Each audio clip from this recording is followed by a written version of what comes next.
Teach him early that he's second best. My brother said that out loud, laughing at my son's 7th birthday party. My mother had just handed my brother's child an $850 gaming console, gift-wrapped, ribbon and all, then slid a $12 plastic truck across the table toward mine. My son's hands didn't move. He didn't tear the paper. He just looked at me. I didn't argue. I reached into my purse, unfolded a document I'd been carrying for 11 days, and laid it flat on the table in front of my mother. What I read out loud in the next 4 minutes turned 8 people pale and ended a dispute about that estate my family had been running for 3 years. Before I go on, take a moment to like and subscribe, but only if this story speaks to you. Drop your location and local time in the comments. My name is Lana. Now let me take you back to the phone call my mother made the night before that party, the one she placed to my brother, the one she never knew I had recorded. To understand how my brother felt comfortable enough to say that at a 7-year-old's birthday party, you have to understand the rules of our family. In my house, there was a ledger. My brother, Julian, was the asset. I was the liability. This wasn't a feeling or a vibe. It was a structural reality that started long before my father died, but it became our entire world once he was gone. 3 years ago, my father passed away. He left behind a sprawling estate, a farmhouse, 40 acres of prime timberland, and a series of outbuildings that had been in our family for 4 generations. It was the kind of property people in our town whispered about. When the funeral ended and the dirt was still fresh, my mother sat us down in the formal dining room. She didn't talk about grief. She talked about the men of the family. She told us the estate was meant for Julian. She said it was my father's unspoken wish that the land stay in the family name, and in her mind, my last name didn't count since I'd married. But then came the hook. She told me that probate was complicated and deadlocked. She said that if we wanted to keep the land from being seized by the state or sold off to developers while the lawyers figured it out, someone had to cover the carrying costs. Julian is getting his feet under him, she said. Julian was 34 and had just bought his 3rd boat. You're the stable one, Lana. You have the head for numbers. It's your job to keep the lights on for your brother until the deed is signed. I was the pack mule. That was my role. I remember one Tuesday afternoon, about 6 months after the funeral. I was sitting at my kitchen table, looking at a property tax bill for $4,000. It was the 2nd installment of the year. My husband and I had been saving for a new car because ours had 180,000 miles on it and the transmission was slipping. I looked at that bill, then I looked at the frozen estate. I wrote the check. I told myself it was for the family. I believed my mother when she said I'd be reimbursed the second the legal red tape vanished. That same evening, I went over to my mother's house to drop off the receipt. When I walked in, Julian was there. He was showing off a new Omega Seamaster watch. It was heavy, silver, and cost more than the taxes I'd just paid. My mother was beaming. She was rubbing the sleeve of his cashmere sweater like he was a prize stallion. I bought it to cheer him up, she told me, not even looking my way. Losing your father has been so hard on his spirit, he needs to know he's special. I stood there with the tax receipt in my hand. My boots were muddy from checking the estate's north fence line earlier that day. Julian didn't even thank me for the work I was doing. He just checked the time on his new watch and asked if I'd finished clearing the brush near the creek yet. The mower was acting up, I said. I have to buy a new spark plug. Well, get it done, Julian said. I'm planning a bonfire for some friends next weekend. I want the view clear. That was the dynamic. I paid for the privilege of being their servant. I was the one who drove out in the middle of a snowstorm when a pipe burst in the farmhouse cellar. I spent 4 hours in freezing water, cranking a wrench, while my mother and Julian were in Florida on a healing retreat. I paid the plumber's bill, too. Another $600 gone from my son's college fund. My mother always had a way of making my sacrifices feel like an obligation, while Julian's mere existence was a gift. When I complained about the costs, she would sigh and look at me with this choreographed disappointment. "Lana, don't be so small-minded," she'd say. "You're doing this for your father's memory. Do you want his legacy to crumble because you're being stingy with a few dollars? You have a house. Julian is still finding his way." Julian's finding his way involved a revolving door of luxury rentals and high-end hobbies, all while I was subsidizing the roof over the head he intended to claim. I carried it all. I carried the bills, the maintenance, the physical labor, and the guilt. But more than that, I carried the hope that if I just worked hard enough, if I proved I was useful enough, the ledger would eventually balance out. I thought if I was the one who saved the estate, they would finally see me as a peer. The first time I saw them doing it to my son, Leo, was a few months before his 7th birthday. We were at a family Sunday dinner. My mother had made Julian's favorite prime rib. Leo was sitting at the small folding table in the corner because my mother said the big table was only for adult conversation and Julian's children. Julian's son, who is a year older than Leo, accidentally knocked over a glass of grape juice. It soaked into my mother's white lace tablecloth. My mother didn't even flinch, she just laughed and called him a spirited explorer. 10 minutes later, Leo dropped his fork. It made a small clatter on the hardwood. My mother snapped her head toward him. "Honestly, Lana, can't you teach him some basic discipline? He's so clumsy. He takes after your side of the family, I suppose." I looked at her. "My side? I'm your daughter." "You know what I mean," she said, turning back to Julian to offer him the best cut of the meat. I watched Leo's face.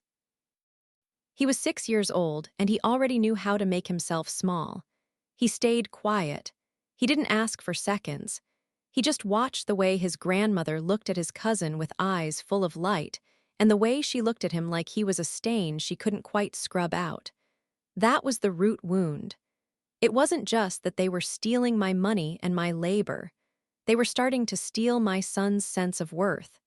They were building a world where he was destined to be the pack mule for Julian's children. I didn't say anything that night. I just helped clear the table. I washed the dishes while Julian and my mother sat on the porch and talked about the future of the land.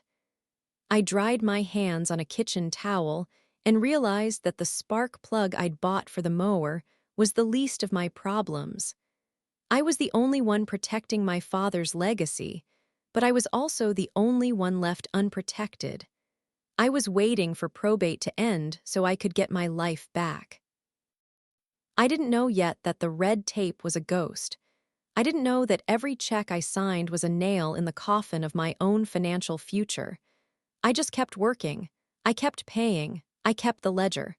The first real damage didn't come as a single blow. It was a slow bleed. Over those 3 years, I drained every safety net I had. My savings account, which we'd painstakingly built for a house down payment, went first. Then the emergency fund. Then the small inheritance my grandmother had left specifically for my son's future. I was pouring money into a ghost.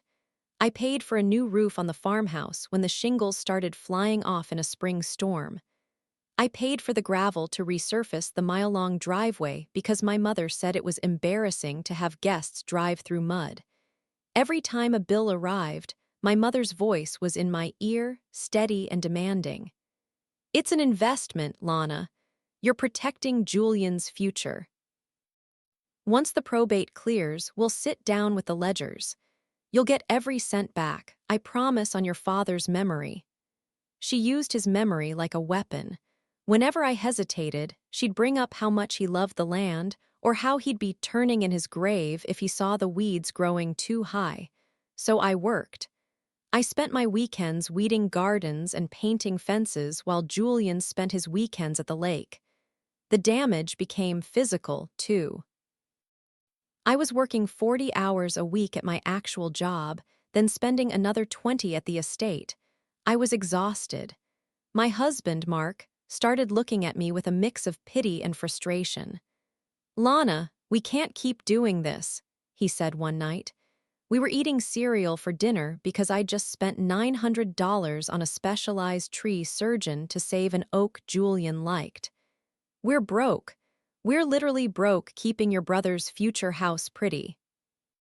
He hasn't even stepped foot on the property to help pull a single weed."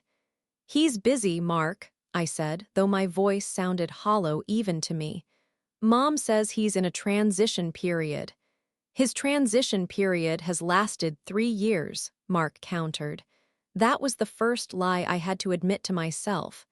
Julian wasn't transitioning. He was waiting. 6 months ago, I noticed something that made my stomach turn. I drove up to the estate to drop off some supplies, and there was a massive moving truck in the driveway. Julian was there, directing 2 men as they unloaded a heavy leather sectional and a gun safe into the main house. I walked up to him, my heart hammering. "Julian, what's going on? Probate hasn't cleared. Mom said nobody can move in yet because of the legal hold." Julian didn't even look at me. He was busy checking the corner of the sofa for scuffs. "Oh, Mom said it was fine." The lawyers gave her a verbal go-ahead. "It's basically a formality now. I figured I'd get a head start." "A verbal go-ahead?" I asked. "I talked to her yesterday. She told me the court was still backed up and I needed to pay the property insurance for the next quarter. It's $1,200. Julian shrugged. "Well, you know how she is. She probably didn't want to bore you with the legal details. Just keep the receipts, Lana. You're doing a great job." That was the first crack in the wall. If the legal hold was enough of a reality to require me to pay $1,200 in insurance, how was it loose enough for him to move in a 5-piece furniture set? I went to my mother's house that evening. I didn't even knock, I just walked in. She was sitting in her recliner, scrolling through a travel website. "Julian is moving into the farmhouse," I said. No hello, no pleasantries. She didn't look up. "He needs a stable base, Lana. He's been through a lot of personal turmoil lately. It's for the best." "And the probate?" I asked. "The deadlock you've been talking about for 36 months, the reason I've spent nearly $40,000 of my own money on that property." "It's moving," she said vaguely. "But these things are delicate. You wouldn't understand the nuances. Just stay the course. You're the glue holding this family together." I wasn't the glue. I was the ATM. A week later, I saw Julian's new truck, a limited edition Raptor, parked in the farmhouse barn. It was a $70,000 vehicle. He had money for a truck. He had money for furniture. He had money for his boat, but somehow he didn't have money for the property taxes or the insurance on the house he was currently living in. I looked at my own car. The check engine light had been on for 3 weeks. I couldn't afford to fix it because I'd just paid for the estate's annual boiler inspection. The cost wasn't just the money anymore. It was the realization that I was being systematically harvested. My mother and brother were living a life of leisure and spiritual healing while I was working myself into the ground to provide the stage for it. I started keeping a secret folder. Every receipt, every bank transfer, every text from my mother promising reimbursement. I told myself it was for when the final meeting happened. I still believed in some small, battered part of my brain that there was a plan to make me whole. Then came the day I tried to take my son to the estate to play. It was a Saturday. I wanted him to see the land his grandfather had loved. When we pulled up, the gate was locked. Julian had changed the chains. I called him, confused. "Hey, the gate is locked. I'm here with Leo." "Yeah, sorry about that," Julian said. He sounded like he was eating something. "I've got some high-end equipment in the barn now. Can't have people just wandering in and out. It's a liability." "I'm not people, Julian. I'm the one who paid for those gates to be installed." I know. Just give me a heads up next time, okay? We're actually having some people over for a private tasting tonight, so today isn't great. He hung up. My son looked at me from the back seat. Why can't we go in, Mommy? Uncle Julian is busy, I said. But you have the key, don't you? Not anymore, honey. That was the first time I felt the coldness settle in. It wasn't a slow bleed anymore. They had taken my money, they had taken my time, and now they were taking the very land I had bled to save. They were treating me like a trespassing stranger on the property I was still paying for. I turned the car around. My transmission slipped as I pulled onto the main road, the engine groaning under the strain. I looked at my son in the rearview mirror. He looked disappointed, but he didn't complain. He was used to being told no while his cousins were told yes. That was the moment I stopped being the glue. I decided right then that if they wanted to play games with legal nuances, I could play too. I just didn't realize yet how deep the betrayal actually went. I didn't know that while I was painting their fences, they were already trying to erase my name from the world. 12 days ago, I woke up with a feeling in my chest that wouldn't settle. It was a Tuesday. I had just received another urgent text from my mother saying the estate's tractor needed a new hydraulic pump, another $1,400 repair. She ended the text with, "It's for the family, Lana. Don't let your father down." Instead of calling the repair shop, I drove to the county clerk's office. I didn't tell Mark. I didn't tell my mother. I just walked into that quiet, beige building and asked to see the probate filings for my father's estate.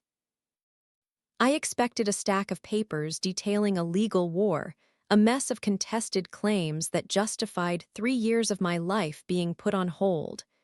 The clerk was a woman named Mrs. Higgins. She'd known my father. She looked at me over her glasses, her expression softening when she saw my name. "Oh, Lana," she said, pulling a thin manila folder. "I was wondering when you'd come by. Your mother and Julian have been in here quite a bit lately." "They have?" I asked. My heart started that slow, heavy thud again. Is the probate still deadlocked? My mother said the court was backed up for months. Mrs. Higgins paused. She didn't open the folder immediately. She just looked at me with a pity that felt like a slap. "Lana, honey, there is no deadlock. There hasn't been one for over 2 years." The room went cold. I felt the air leave my lungs. "What do you mean?" "The probate was settled 18 months ago," she said, sliding the folder across the counter. "Your mother and Julian filed a series of petitions to have the estate handled privately. They've been submitting paperwork to bypass the standard audit." I opened the folder. My hands were shaking so hard I nearly dropped it. I wasn't looking at a legal battle. I was looking at a heist. Inside were copies of fraudulent affidavits. My mother had signed a sworn statement claiming that I had renounced my interest in the estate in exchange for a cash settlement. A settlement I never saw, never signed for, and never heard of. There were documents where my signature had been crudely forged on waivers. But the worst part was the timeline. They had been secretly moving the deed solely into Julian's name while simultaneously texting me every month to ask for tax money and repair funds. They were using my income to pay off the debts of a property they were actively stealing from me. I looked at a filing from 6 months ago. It was the property tax receipt I had paid. Next to it was an application for a homestead transfer to Julian, citing the property was clear of all encumbrances thanks to family contributions. My contributions were the reason the transfer was being approved. I was literally funding my own erasure. "Is this legal?" I whispered. "If no one contests it, it just moves through the system," Mrs. Higgins said softly. "I thought you knew. I thought you were part of the agreement." I walked out of that building and sat in my car. I didn't cry. I felt too hollow for tears. I looked at my phone. There was a new text from Julian. "Hey, Mom said you handled the pump repair. Thanks, sis. Also, don't forget the lawn needs a final mow before the party Saturday. I want it looking sharp for the guests." He wanted me to mow the lawn for the house he was stealing from me. He wanted me to pay $1,400 for a pump on a tractor I wasn't allowed to use. That was the trap. They didn't just want the land. They wanted the satisfaction of knowing I had built it for them. They wanted to watch me break my back for a reward they had already taken off the table. I thought about the $40,000. That was our house down payment. That was Leo's future. That was 3 years of missed vacations, missed dinners, and constant stress. While I was skipping car repairs, Julian was buying luxury watches with the money he saved because I was paying his bills. My mother wasn't a confused widow who didn't understand the nuances of the law. She was a master architect. She had stayed in my ear, playing on my guilt and my desire to be loved, while she worked the system to ensure her golden boy got everything and her liability got the bill. The harm wasn't just financial anymore. It was total. They were planning to let me bankrupt myself, and then, once the deed was officially, unbreakably Julian's, they were going to discard me. I was a tool that had served its purpose. I realized then why Julian had changed the locks. It wasn't about liability. It was about ownership. He wanted to get used to the feeling of shutting me out. I sat in that parking lot for an hour. I watched people go in and out of the courthouse, living their normal lives, while mine was being dismantled by the people who were supposed to be my home. I knew what she was doing. I finally saw it. I didn't reply to Julian's text. I didn't call my mother to scream. If I showed my hand now, they would rush the final filings. They would close the door before I could get my foot in it. I needed someone who knew the law better than my mother did. I needed someone who didn't care about family legacy or father's wishes. I put the car in gear. The transmission slipped, the car jerking violently as I pulled away from the curb. It felt like a metaphor for my entire life, grinding, failing, and barely holding on. I wasn't going to mow the lawn. I wasn't going to pay for the pump. I was going to find a way to make them pay me back, not just in dollars, but in the only currency they actually valued, their reputation. That was the day I stopped being the victim. The fallout didn't stay inside the farmhouse gates. Once I stopped answering the frantic texts about hydraulic pumps and lawn maintenance, my mother changed her tactics. She knew I was pulling back, so she decided to make the world too small for me to hide in. It started with the cousins. I have a large extended family in this town, a network of aunts, uncles, and second cousins who keep the local gossip mill running like a turbine. On Wednesday, my Aunt Sarah called me. She didn't ask how Leo was. She didn't ask about my job. "Lana, your mother is in a state," she said, her voice sharp with that practiced family concern. "She says you've grown cold. She says you're trying to block Julian from the farmhouse because you're jealous of your father's legacy." "I'm not blocking anyone, Sarah," I said. "I've spent $40,000 on that property. I'm just asking for a seat at the table." "Well, money isn't everything," she snapped. "Family is everything. Your mother says you're acting unstable, greedy, like you're counting every penny while your brother is trying to build a life. It's a bad look, Lana. People are talking." That was the first wave. My mother was poisoning the well. She was framing my exhaustion as mental instability and my request for fairness as greed. Within 48 hours, my phone was a minefield. One cousin texted, "Let it go, Lana. We all know Dad wanted Julian to have the land. Don't be that sister." Another sent, "Your mom is crying every night. Is a few $1,000s worth breaking an old woman's heart? Just pay the tax bill and stop the drama." They weren't just siding with her, they were enforcing the system. In our family, the greedy one is always the person who asks where the money went. The good one is the person who keeps their head down and pays. By asking for the ledger to be balanced, I had broken the cardinal rule of our family's survival: keep the golden child comfortable at all costs. By Friday, the isolation was total. My sister-in-law uninvited Leo from a playdate, citing tension in the family. My own mother stopped calling me altogether, instead posting vague, mournful quotes on social media about the pain of a daughter's betrayal and the tragedy of a hardened heart. I went to the grocery store on Saturday morning. I saw Mrs. Gable, a longtime family friend who used to bake me cookies. She saw me in the produce aisle and immediately turned her cart around, walking briskly toward the dairy section to avoid me. The story had spread. I was the money-hungry daughter trying to rob her grieving brother. I was the villain of the estate. I felt like I was vibrating. I was still driving the car with the slipping transmission. I was still looking at a bank account that was nearly empty. And now, I was being treated like a criminal in my own hometown for the crime of having been exploited. The spillover hit my husband's side, too. My mother actually had the nerve to call my mother-in-law. She told her that she was worried about my soul and that I had become obsessed with the material world. She suggested that perhaps Mark should take control of our finances until I found my center again. Mark was furious. "She's trying to dismantle our marriage now, Lana. She's trying to isolate you from everyone so you have no choice but to go back and be her bank." He was right. That was the game.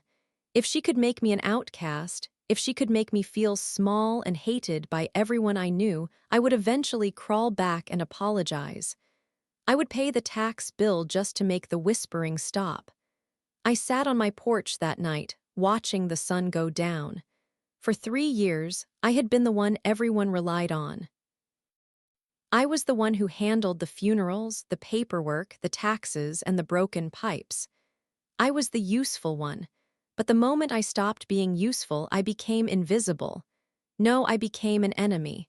The family had already chosen. They didn't want the truth, they wanted the status quo. They wanted Julian in the big house and me in the field, and they didn't care how many forged signatures it took to keep it that way.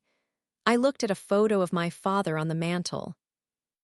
He used to say that a man's word was his bond.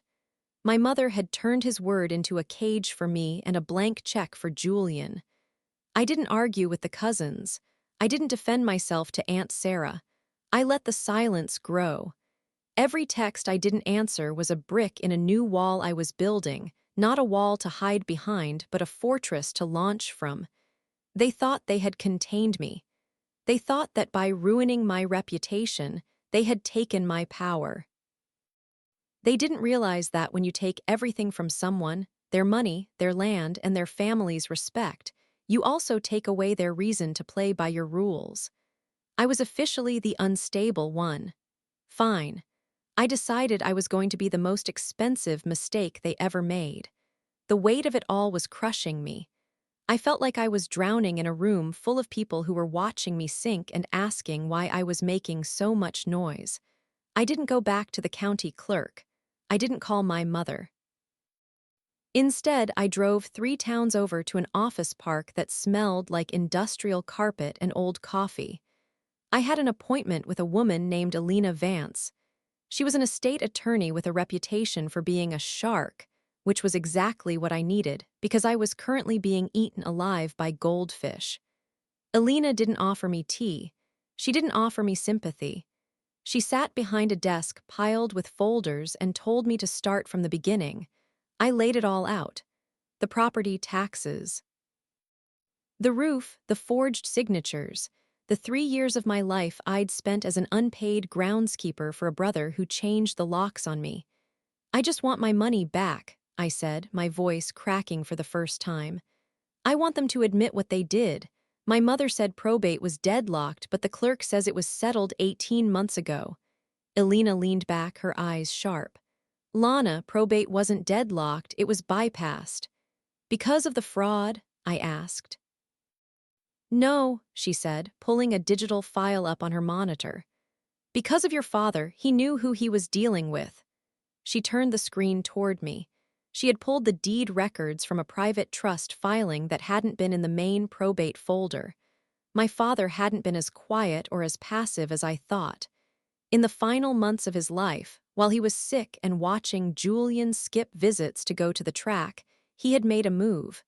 He hadn't left the estate to the men of the family. He had filed a transfer on death deed. The document on the screen was ironclad. It was dated 4 months before he died. It stated that because I was the only child who had contributed to the care and maintenance of the family assets, the entire estate, the house, the 40 acres, the timber rights, transferred solely and completely to me the moment he passed away. I stared at my father's signature. It was shaky, the handwriting of a man who was tired, but it was real. "Wait," I whispered. "I own it. Why was my mother filing for probate? Why was she trying to transfer it to Julian?" "Because she didn't know about this," Alina said. "And neither did Julian. They assumed the land would fall into the estate and they could manipulate the distribution through the local court. They've been filing fraudulent paperwork to claim a property that hasn't been part of the estate for 3 years. Lana, you didn't just lose $40,000. You've been paying the taxes on a house you already owned. They've been living in your house. Julian changed the locks on your front door." The clarity was like a physical blow. It was a cold, sharp light that cut through 3 years of gaslighting. I wasn't the liability, I was the owner. My mother wasn't just stealing my money, she was trying to steal my property right out from under me by pretending it wasn't mine yet. They had played a 3-year game of make-believe with my life, and I had been the one funding the production. "Can they take it?" I asked. "Not with this document," Alina said, tapping the screen. "They've been building a house on sand. Every signature they forged, every affidavit they filed, it's all moot because the property was never in the probate pool to begin with. In fact, what they've done is criminal. It's filing false instruments. It's fraud." She printed out the finalized deed. It had the county seal on it. It had my name on it. It felt heavier than any paper should feel. "What do we do now?" I asked. "We wait," Alina said. "They've set a trap for you, Lana. They think you're going to break. Let them think they're winning. Let them get comfortable in that house. We're going to prepare a formal notice of ownership and an eviction order, but I suggest you wait for the right moment to deliver it, a moment where they can't lie their way out of it." I walked out of her office with the document in a manila envelope. I sat in my car and held it against my chest. For the first time in 3 years, the shaking stopped. I had backup. I had the truth, but more importantly, I had proof that my father had seen me. He had seen the work I did. He had seen the way I cared for things while my brother was busy being special. He hadn't left me unprotected. He had left me the keys to the kingdom, I just hadn't known they were in my pocket the whole time. I didn't call my mother. I didn't tell Mark yet. I just drove home, the transmission still slipping, and looked at the calendar. Leo's birthday was in 11 days. My mother had already insisted on hosting it at the farmhouse that Julian was currently occupying as a squatter. "It'll be a great way to show the family we're still united," she had texted me. I looked at the envelope on the passenger seat. "Yes," I whispered to the empty car. "It'll be a very important day for the family." I had 11 days to be the unstable daughter, 11 days to let the cousins whisper, 11 days to let Julian think he was the king of the mountain. I stopped at the grocery store on the way home. I bought a bottle of expensive wine, something Julian would like. I was going to be very, very quiet, because when the shark is in the water, you don't hear a thing until the teeth sink in. The night before the party, the house was quiet. Mark and Leo were asleep, and I was sitting in the dark of my kitchen, staring at the manila envelope on the table. My attorney had given me the what, but I still needed the how. I knew my mother and Julian were capable of lying even when staring at a deed, but I didn't realize how much they enjoyed the game until I opened my laptop. Because I had been the one paying for everything, I was the one who managed the estate's security system. When Julian moved in, he hadn't bothered to change the digital account settings, probably because he didn't want to be the one responsible for the monthly subscription fee. I logged into the smart home app expecting to see a feed of the empty driveway. Instead, the live audio notification popped up. They were in the kitchen of the farmhouse. My kitchen.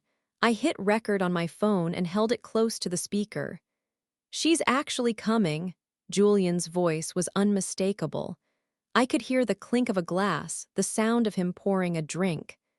I thought after the way the cousins treated her, she'd be too ashamed to show her face. "Lana is a martyr, Julian." My mother's voice came through, sharp and cold. "She likes the struggle. She'll come because she wants to feel like the bigger person. And she'll bring the cake and she'll probably pay for the catering if I mention the estate funds are low again." Julian laughed. It was a jagged, ugly sound. "How much longer do we have to keep this up?" The developer called me back. "He's offering $1.2 million for the timber rights alone. I want to close by Monday."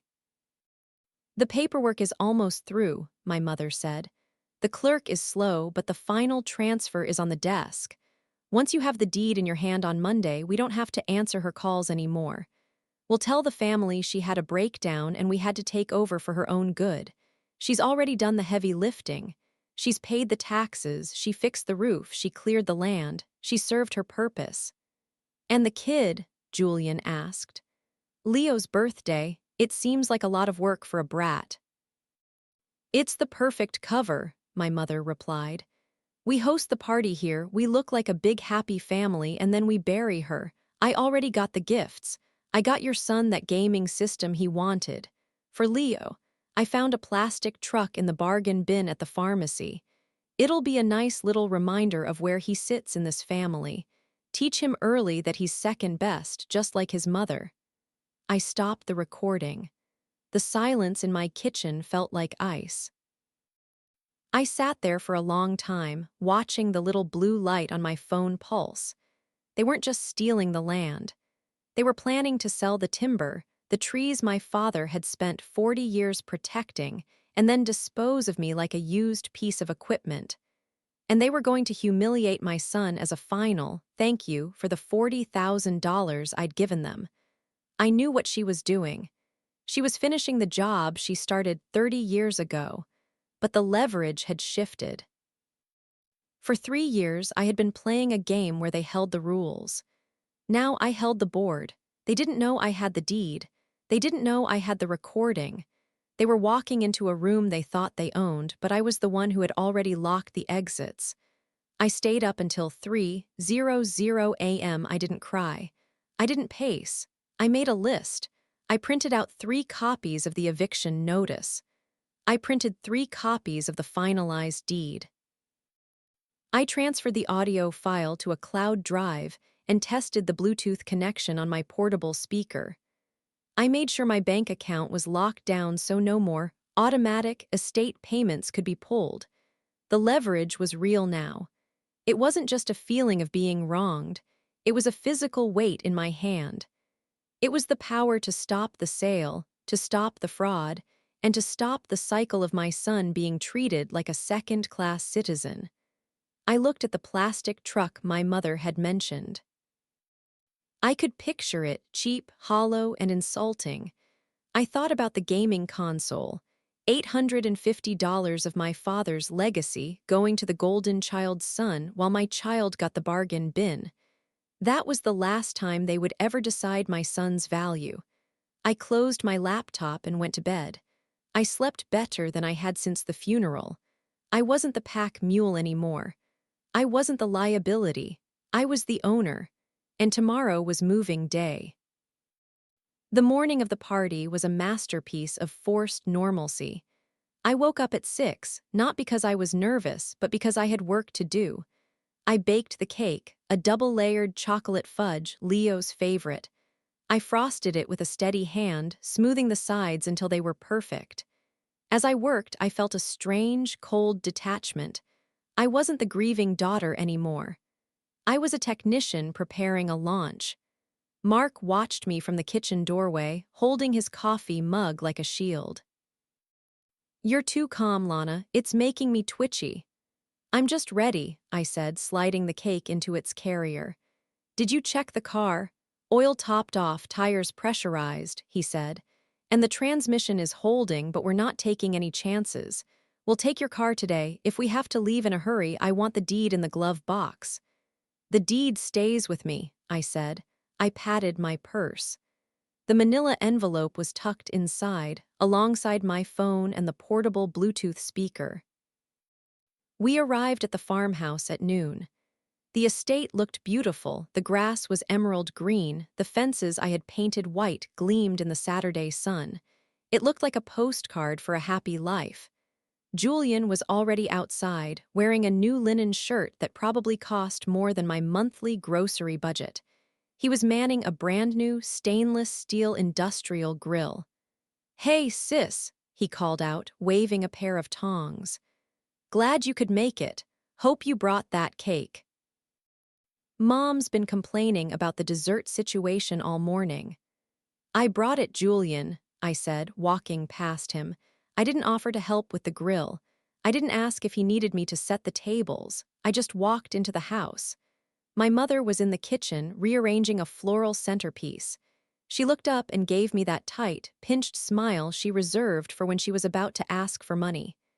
"Lana, dear, finally. Listen, the caterer had a surcharge for the weekend delivery. It's only $300.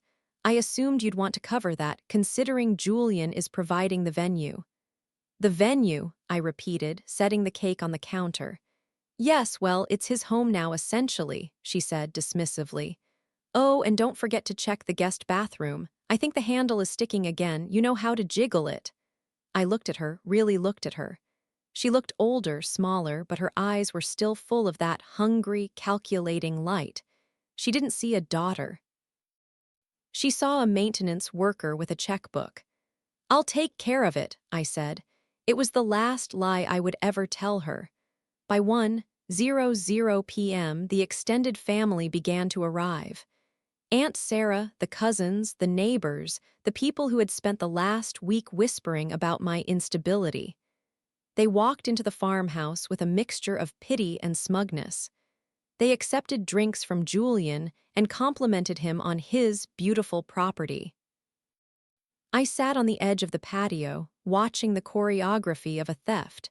Every time a guest praised the house, Julian would puff out his chest and talk about his vision for the land. He mentioned the timber sale to a group of uncles, leaning in close like they were all part of an exclusive club. "Going to clear out the old growth," he said, loud enough for me to hear. "It's just taking up space. This land needs to start paying for itself." I felt the weight of the phone in my pocket. I checked the Bluetooth connection. Connected. One logistical move. I had already messaged the developer Julian mentioned on the recording. I had sent him a simple, one-line email from my official account. "I am the sole owner of the property at 412 Mill Road. Any negotiations with Julian or my mother are unauthorized and legally void. Deed attached." The developer had replied within minutes. "Understood," ceasing all communication with other parties. One emotional move. I walked over to Leo, who was sitting by himself on the porch swing, looking at the large, shiny box my mother had placed prominently on the gift table for Julian's son. "You okay, buddy?" I asked, sitting next to him. "Grandma said I have to wait," he whispered. "She said the big gift is for Toby because it's a special occasion for their side of the family." "Today is your day, Leo," I said, tucking a strand of hair behind his ear. "And I promise you, by the time we leave, everyone is going to know exactly who you are." One risk move, I walked up to Julian while he was surrounded by the most influential members of our family. I stood right in his space. "Julian, I need to talk to you about the taxes," I said, my voice steady. He rolled his eyes, looking at the uncles for backup. "Not now, Lana, don't be a buzzkill, we're celebrating. Can't you just for once not be about the money?" "It's important," I persisted. "I have the documents here." "Later," he snapped, turning his back on me. He thought he was dismissing a nuisance. He didn't realize he was declining his last chance to settle this quietly. The sun was high. The air was thick with the smell of grilled meat and the sound of family laughter. It was the threshold. Everyone was in place. The audience was gathered, the villain was gloating, and the evidence was primed. I looked at my mother, who was holding a glass of wine and laughing at something Aunt Sarah said. She looked so comfortable, so safe. She thought the Monday deadline was her finish line. She didn't know the race had ended 3 years ago and she'd been running in the wrong direction the whole time. I walked over to the gift table. I picked up my purse. My heart wasn't racing anymore. It was a slow, rhythmic drum. "Time for cake," I announced. The room began to shift. People started moving toward the dining area. Julian clapped his hands, calling everyone to gather round. "Let's see what the birthday boy got," he shouted. I felt the manila envelope against my palm. The countdown was over. The dining room was crowded. 8 family members were squeezed around the table, the air thick with the smell of my chocolate fudge cake and the heavy, expensive perfume my mother wore. Julian took the head of the table. He didn't ask me to sit. He didn't even acknowledge that I'd baked the cake. He just picked up a knife and started cutting thick slices, handing them out like he was the host of a manor. "All right," Julian said, his voice booming. "Gifts first. Toby, come here, champ." He pulled the large, ribboned box toward his son. My son Leo stood by my hip. He didn't reach for anything. He just watched. My mother reached into a shopping bag at her feet and pulled out 2 items. One was a small, flimsy plastic truck, the kind you find in the dusty aisle of a grocery store for $3. The other was an $850 gaming console, still in its high-gloss factory packaging. She didn't even try to hide the disparity. She handed the console to Toby with a kiss on the forehead. Then she slid the plastic truck across the table toward Leo. It didn't even have a bow. "There you go, Leo," she said, her voice flat. "Something to keep you busy while the big boys play." Leo's hands didn't move. He didn't tear the paper because there was none. He just looked at the cheap, hollow toy, then up at me. That was when Julian laughed. He leaned back in his chair, looking at the uncles, and said the words that broke the final thread. "Teach him early that he's second best." The room didn't go silent immediately. Aunt Sarah chuckled. A couple of the cousins grinned. They thought it was a joke. They thought it was just another part of the family hierarchy where Julian won and I lost. "Actually," I said. My voice wasn't loud, but it cut through the laughter like a blade. "I think it's time we talk about who actually comes in second." I reached into my purse. I didn't hesitate. I pulled out the manila envelope and the portable Bluetooth speaker. I set the speaker in the middle of the table, right next to the $850 console.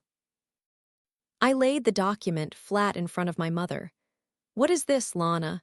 my mother asked, her smile faltering. "Don't start one of your episodes, not today." "It's a deed," I said, "and an eviction notice." Julian snorted, reaching for the paper. "A deed? The deed is being processed in my name on Monday. Mom told me." "Read the name on the top, Julian," I said. He grabbed the paper, his face flush with annoyance. As his eyes moved down the page, the color drained out of his cheeks. He stopped chewing his cake. He looked at the county seal. He looked at our father's signature. "This is fake," he whispered. "Mom, she's lying. You said probate was the only way." My mother grabbed the paper from him. She put on her reading glasses, her hands starting to tremble. The room began to shift. Aunt Sarah leaned in to see. The uncles stopped talking. "This is a transfer-on-death deed," I told the room. "My father filed it 3 years ago. It bypassed probate. It bypassed my mother. It bypassed Julian. I have owned this house, this land, and every tree on it since the day Dad died." "Lana, you're being hysterical," my mother snapped, though her voice was an octave higher than usual. "We've been working with the lawyers. This is just a misunderstanding." "There's no misunderstanding," I said. I've spent $40,000 of my own money paying the taxes and the insurance on a property I already owned, while you two told me I was a liability and a pack mule. You've been living in my house as guests, Julian, and the guest policy just expired. You can't do this, Julian shouted, standing up. He knocked over his chair. The sound was like a gunshot in the small room. I have a deal for the timber. I have people coming on Monday. The developer, I asked. He's not coming. I emailed him the real deed this morning. He doesn't do business with people who don't own the dirt they're standing on. The silence that followed was heavy. I looked around the room. Aunt Sarah was looking at the floor. One of the cousins, the one who had texted me to stop the drama, was staring at Julian with a look of pure confusion. Lana, my mother said, her voice dropping into that soft, manipulative tone she'd used on me for 30 years. We're family. Think of the reputation. Think of your brother. He has nowhere else to go. I am thinking of family, I said. I pulled out my phone. I'm thinking of what you said about my son last night. I hit play on the Bluetooth speaker. The audio was crisp. The speaker was small, but it filled the dining room. She served her purpose. My mother's voice rang out, cold and metallic. The guests froze. My mother's glass hit the table with a sharp clink. Teach him early that he's second best, just like his mother, the recording continued. The room changed. This wasn't a legal dispute anymore. It was an exposure. I watched Aunt Sarah's face go from confusion to horror. She looked at my mother, then at Leo, who was still standing quietly by my side. On the recording, Julian's laughter echoed, the same laugh he just used a minute ago. How much longer do we have to keep this up? I want to close by Monday. I turned the audio off. The silence now was different. It was the silence of a room that had just seen a ghost. Nobody was smiling. Nobody was looking at Julian. You recorded us. Julian's voice was shaky. He looked small. He looked like the child he had always been, hiding behind my mother's skirts. That's illegal. You can't use that. I don't need to use it in court, Julian, I said. I have the deed for that. I played it so everyone here knows exactly who they've been defending for the last 3 years. You've been living off my bank account while laughing about how you were going to bankrupt me. I turned to the family. You all told me to be the good sister. You told me not to be greedy. Well, here is the ledger. I paid the taxes, I fixed the roof, I cleared the field, and while I did that, they were forging my signature to try and steal my inheritance. I didn't forge anything, my mother shrieked. She stood up, her face twisted. I was protecting the family. You're ungrateful after everything I've done for you. What did you do for me, Mom? I asked. My voice was calm. It was the calmest I had been in my entire life. You used me as a bank. You lied to my face for 36 months. And then you tried to break my son's spirit because you thought it was funny. I looked at Julian. You have 30 days. I've already filed the paperwork with the sheriff's office. If you're not out by then, I'll have you removed for trespassing. And if you touch a single tree on this property before you go, I'll sue you for every cent of that timber value. Julian looked at the uncles. Help me out here. You know this is crazy. It's Lana. She's always been like this. The oldest uncle, Uncle Bob, didn't look at Julian. He was looking at the plastic truck on the table. He picked it up. It was so light it looked like it would blow away in a breeze. He looked at the $850 console, then back at the truck. You said she was the one stealing, Julian, Uncle Bob said. His voice was gravelly. You said she was the one trying to cut everyone out, but I just heard you on that tape. It was a joke, Julian yelled. We were just venting. It didn't sound like a joke, Aunt Sarah said. She stood up and grabbed her purse. She didn't look at my mother. She walked over to me and put a hand on my shoulder. Lana, I'm so sorry, I didn't know. You knew enough, I said. I didn't let her off the hook. You knew I was the one doing the work. You just chose the story that was easier to believe. One by one, the room began to empty.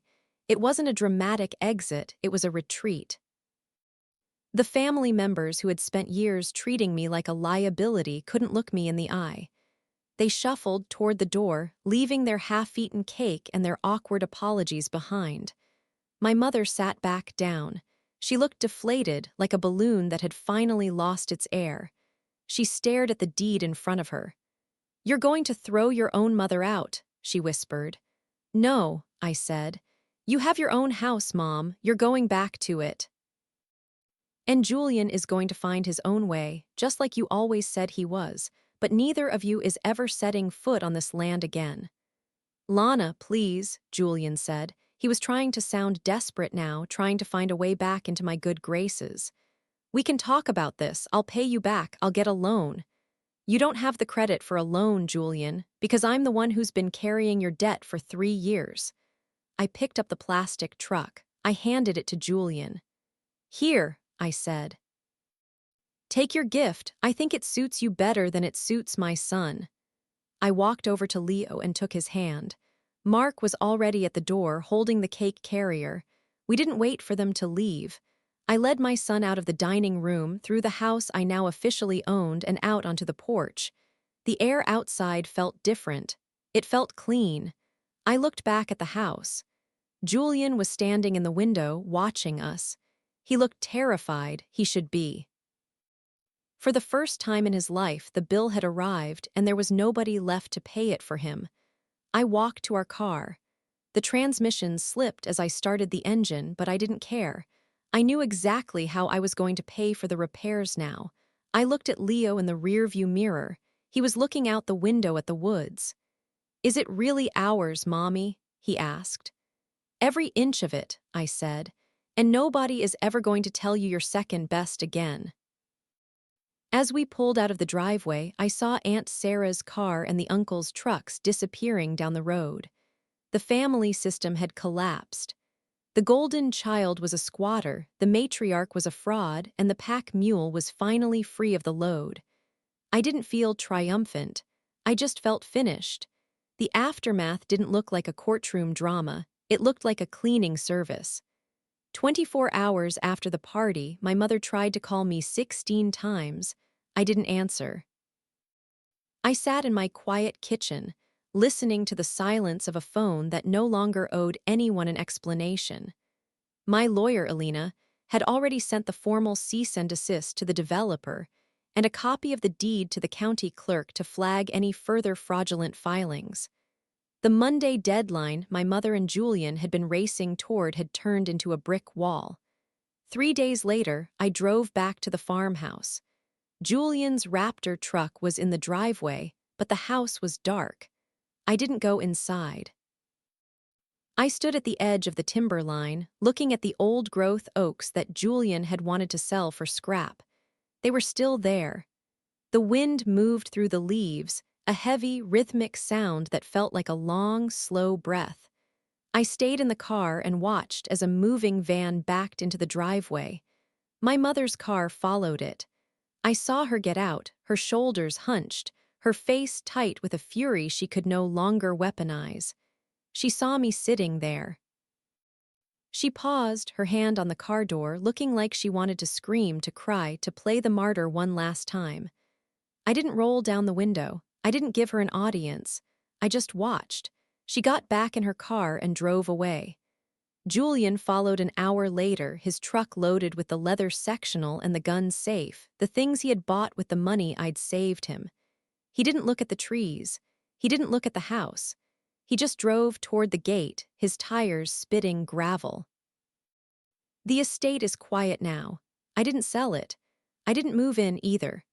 Mark and I decided to keep our small, slipping transmission house for now while we use the estate's rental income, the actual, legal income, to repair our lives. I hired a local conservation group to manage the timber. The land will stay exactly as my father left it, whole. The family hasn't recovered. Aunt Sarah sent a long, rambling apology text about not knowing the full story, but I haven't replied. Some things can't be fixed with a text. Once you've seen the people you love laughing at your destruction, the room never feels warm again.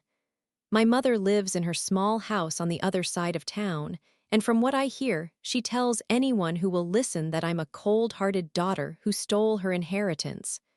The difference is nobody believes her anymore. The recording took care of that. Last Sunday, I took Leo back to the farmhouse. We didn't go in for a party. We went to the back 40, where the creek runs clear over the stones. I brought a new toy, a high-quality metal dump truck, heavy and built to last. We sat by the water for 3 hours, digging in the dirt and building a dam. There was no second best. There was no liability. I watched my son lift a heavy stone and place it in the center of the stream. He looked up at me, his face smeared with mud and his eyes bright with the kind of peace you can only find when the adults in the room are finally telling the truth. "I like this house better now, Mommy," he said. "It's not loud anymore." He was right. The noise of the lies had finally stopped. I walked back to the car and looked at the farmhouse one last time. It's just a building. It's wood and stone and paint, but it's mine. It's a boundary made of dirt and history, and it's the first thing I've ever owned that didn't come with a bill for my soul. The weight is gone. The ledger is closed. And for the first time in 34 years, I am not waiting for someone to tell me I'm enough. I already know. What would you do if you found out your family was using your hard work to fund your own betrayal? Would you stay for the sake of the legacy, or would you be the one to finally close the book? Drop a comment below and tell me your story. I'm reading every single one. If this story spoke to you, check out the video on your screen about the woman who discovered her family's 20-year secret through a simple DNA test. And if you haven't yet, hit that subscribe button. It helps me keep sharing these truths. My name is Lana. Thank you for listening.